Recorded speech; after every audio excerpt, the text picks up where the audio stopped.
The octet rule is so nice. Everybody gets 8 electrons. There's exceptions, and not just for hydrogen. There's 3 kinds of exceptions. A free radical is a molecule or an ion that has an odd number of electrons. So it's not possible for all the electrons to pair up because there's an odd number. It's not possible for all the atoms to have an octet. Free radicals tend to be reactive and unstable, and that's why, if you're into health and supplements and stuff, you don't want free radicals, right? You want to neutralize those free radicals with things like antioxidants and stuff. Well, what do we do here? Well, let's draw the Lewis structure. It turns out that no is a free radical. It's one of the reasons I like it. So for no, there's a nitrogen and an oxygen. And if we add up the electrons, nitrogen has 5 and oxygen has 6. There's no charge on this, so that's 11. And this is we can't do perfect octets here. We're going to do the best we can. So I've got 2 in this bond, and I can go 4, 6, 8, 10, 11. So nobody has an octet. Right? Nitrogen is short 1 and oxygen is short 2. So if we make this a double bond, we could make it better, right? So let's make that a double bond. So now oxygen has an octet and nitrogen has 2, 4, 6, 7. Okay. We could also arrange it so that the nitrogen had the octet and the oxygen had the odd number. So those are the 2 best, closest possibilities. We can use formal charges to decide which one is better. So if we look at this top one, oxygen likes to have 2 bonds. This oxygen has 2 bonds. I bet if we check, that one's going to have a 0 formal charge. And nitrogen likes to have 3 bonds, and this one only has 2, so non-zero formal charge happening there. So we can check that. Let's cut them in half. So oxygen came with 6, and it's going to leave with 6. 1, 2, 3, 4, 5, 6. This nitrogen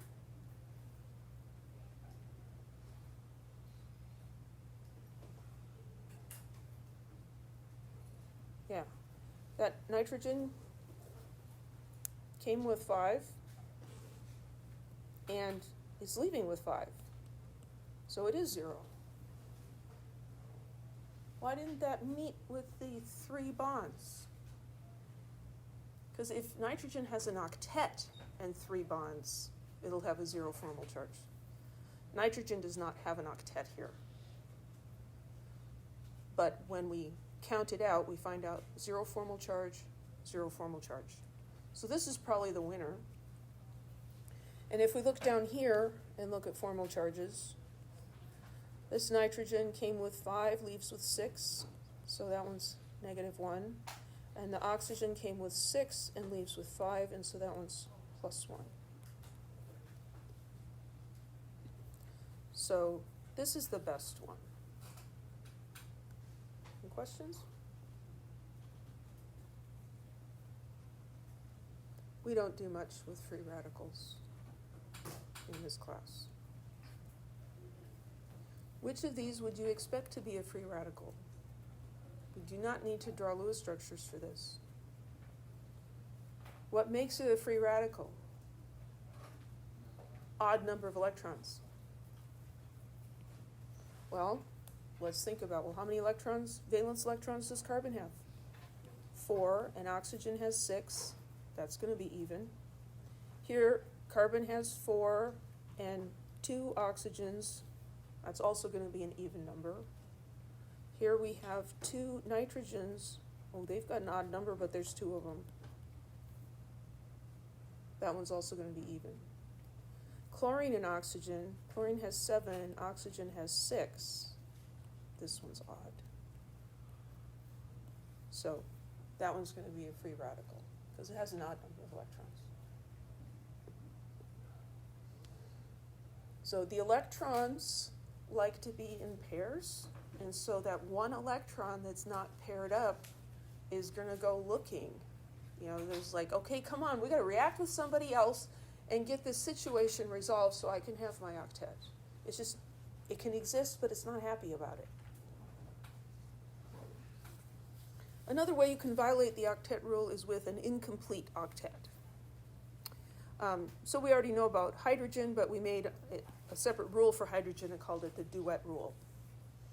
Well, there are 2 other elements that sometimes are happy with less than 8, and these are boron and beryllium. And these are also some of the smallest elements, right? So let's draw a Lewis structure for BF3, boron trifluoride. So boron in the middle, and fluorines around the edges here. And boron has 3 valence electrons, and the fluorines have 7, so 21 plus 3 is 24. So I've got 2, 4, 6, 8, 10, 12, 14, 16, 18, 20, 22, 24.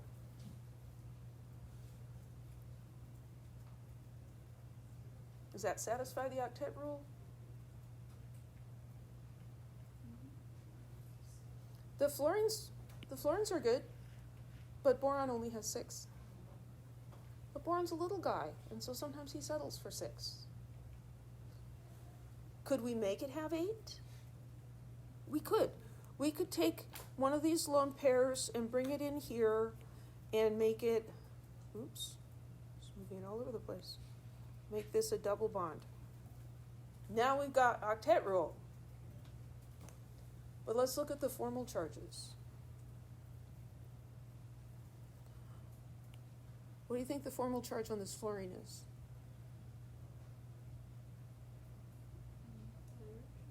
It's got 1 bond, right? If you think about the Lewis structure for a fluorine atom, it's got 1 electron there. It's going to want to make a bond. This is going to be 0. Let's prove it to ourselves. Fluorine brings in 7, and it's going to leave with 2, 4, 6, 7. So that's going to be 0. This guy's in the same boat, also 0. What about the boron? Boron brought 3, and it's going to leave with 4, so that's -1. And what about this fluorine? That one's bringing 7 and leaving with 6. We cut this in half here. So that's +1. So in this structure, we have a +1 and a -1 formal charge.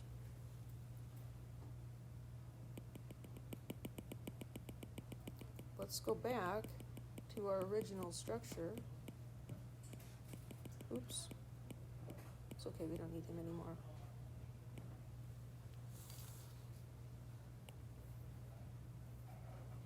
Here we've got fluorine with an octet and 1 electron. We already calculated this. That one's 0. Octet, not 1 electron, 1 bond. That one's 0. Fluorine with 1 bond, 0. What about the boron? Cutting these up like this, boron brought 3 electrons in, and it would leave with 1, 2, 3. Also 0 formal charge.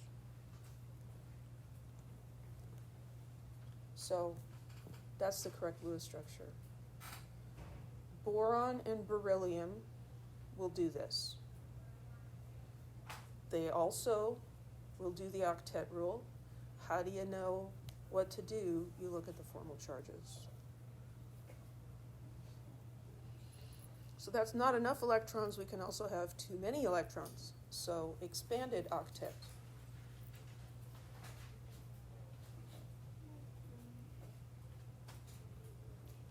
I looked at the clock wrong earlier. I'm sorry. We'll just finish this section, then we'll take a break. I don't know. So for elements in period 3 and larger periods, they can expand their octets. So arsenic can have 10 valence electrons. I'll spare you the details of doing this whole Lewis structure. It'll look like that. These fluorines have octets with one bond. Those formal charges are going to be 0. Arsenic is in group 5A, has 5 valence electrons, so it brings 5 and it would leave with 5. This is all 0 formal charges. And if we do SF6, we'll find the same thing, 0 formal charges. The reason the larger elements can do this is in that third principal energy level, there's the S sublevel and the P sublevel. That's a total of 8 spaces for electrons. But then there's also a D sublevel that's empty. And so what happens here when arsenic is going to host 10 electrons instead of 8 is it's going to expand into the empty D room on the hotel floor.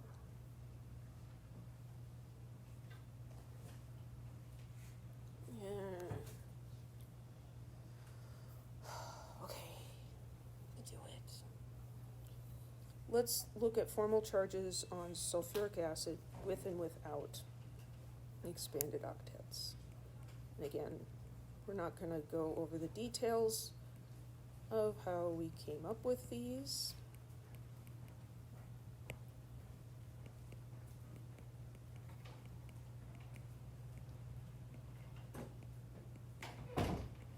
So that looks like a great Lewis structure.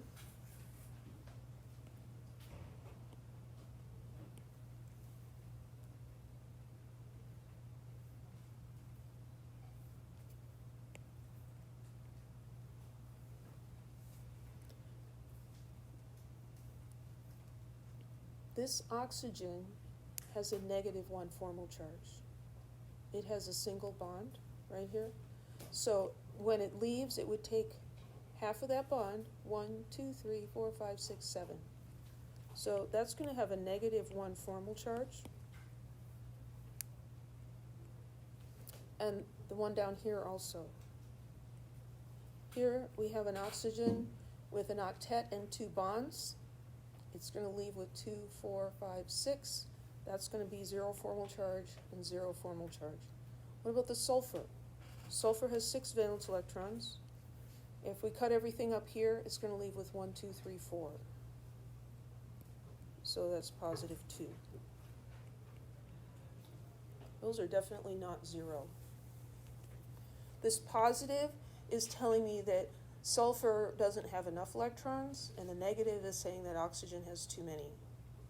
So what if we take one of these lone pairs from the oxygen and bring it in as a bond?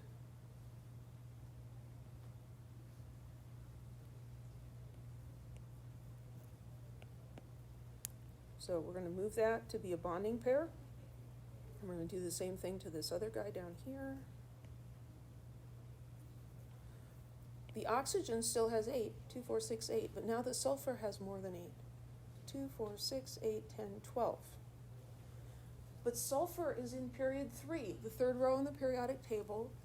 Elements of that size and larger can do this. They don't always, but they can.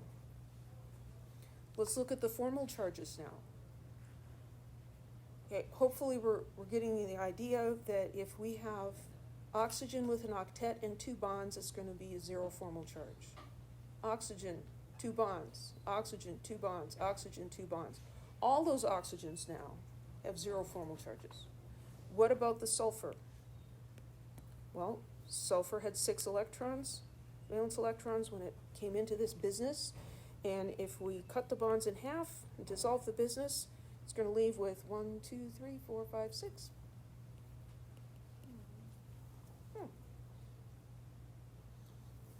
So this is the correct Lewis structure for H2SO4. Unless you're in Chem 3A, where we don't talk about expanded octets. Period 2 elements, never. They can't. Oxygen, nitrogen, fluorine cannot do this.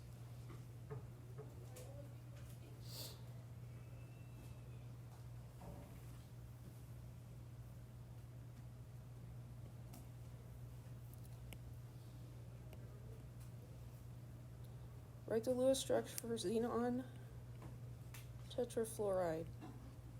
So we make our skeleton and we figure out the number of electrons. Xenon brings 8, and each of the fluorines brings 7, so that's 28 plus 8 is 36. So I've got 2, 4, 6, 8, 10, 12, 14, 16, 18, 20, 22, 24, 26, 28, 30, 32. I have 2 more pairs of electrons I need to put on there. Can I put them on fluorines? Mm-hmm. No. Can I put them on xenon? Mm-hmm. Yeah, xenon's a big boy. So I can put those other 2 lone pairs on xenon. Does it violate the octet rule? Yes, it does. But what's the formal charge for xenon? It has 8 valence electrons, and if we cut all these bonds in half, it's going to leave with 4 electrons from the bonds and 4 from lone pairs, 8, 0 formal charge. And I'm going to skip this one. It's a lot like the sulfuric acid one.